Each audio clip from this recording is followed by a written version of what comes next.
What's up, guys? Let's go ahead and get this trade recap done. This was a short on Bitcoin I took and netted me around $150. Got me my 5K payout, and we're on to a 10K now. We had this range right here, an uptrend, pull our range from top to bottom. Boom. We get immediate deviation of the high. Move your range to the deviation of the high. Now we have two tabs. We're definitely thinking distribution model. Ends up coming down, deviating the low before the third tab. Now, this made me extremely paranoid about the setup. I was just like, this is not a setup I'm going to take, but I will monitor it. We came up so nice, so nice. This return to zone, this is an A plus return to zone. Look at all this liquidity, bro. It's so nice. I don't want to add this because my chart's already getting a little messy, but just an extremely nice return to zone. Developed here was so nice, and it gave me just enough confidence to take the setup. We developed a Wyckoff within Wyckoff, where our third tap is a Wyckoff model in itself. So pulled your range uptrend top to bottom, deviation of the high, came down, mitigated the demand that was made, boom, third tap. So now what that allows me to do as a trader is I can get a nice refined entry, and I can be completely de-risked by the time we hit this demand zone of the bigger range, which was the other thing that was throwing me off. I'm already up a 4 RR, so obviously a no-brainer. What I did mess up on is I could have made a lot more money, but I only entered 0.5 right here. When we broke structure on the 1 minute, stop loss is going to go above here. We're dropping.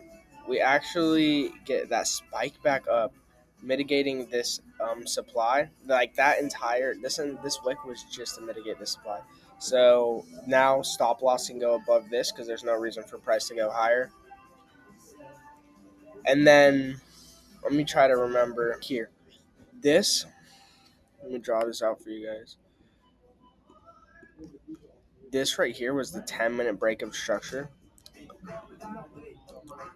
So I entered 0.5 on the Wyckoff within Wyckoff, and then I added 0.5 right here on the 10-minute break of structure, just because the model was still sketchy for me. Made a lot of supply on the way down, mitigated all of it always. Boom, tap that. Now stop loss can go right above this wick.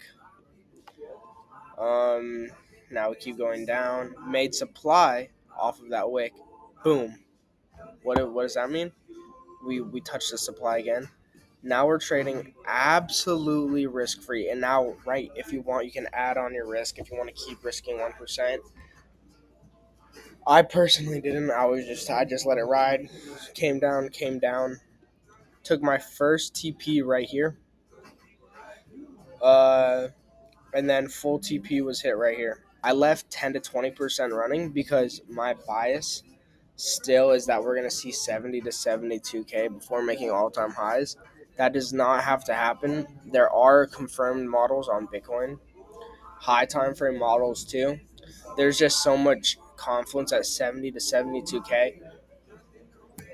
And like, think about it. If we get a wick or a fast move down to 68K, all in all, a pretty good trade. We are in the discount section of a bigger range, so a little against context, but USDT was coming into demand as Bitcoin was coming into supply. They're counter correlated, so and it just made sense. And there was demand here, heavy demand here, that allowed a lot of people to get into the accumulation model. So I shorted it from 84,000 down to 79,000. Wanted to hold that baby all the way to 72, but it didn't happen. So that is the Bitcoin trade recap. Thank you guys for watching. Peace out.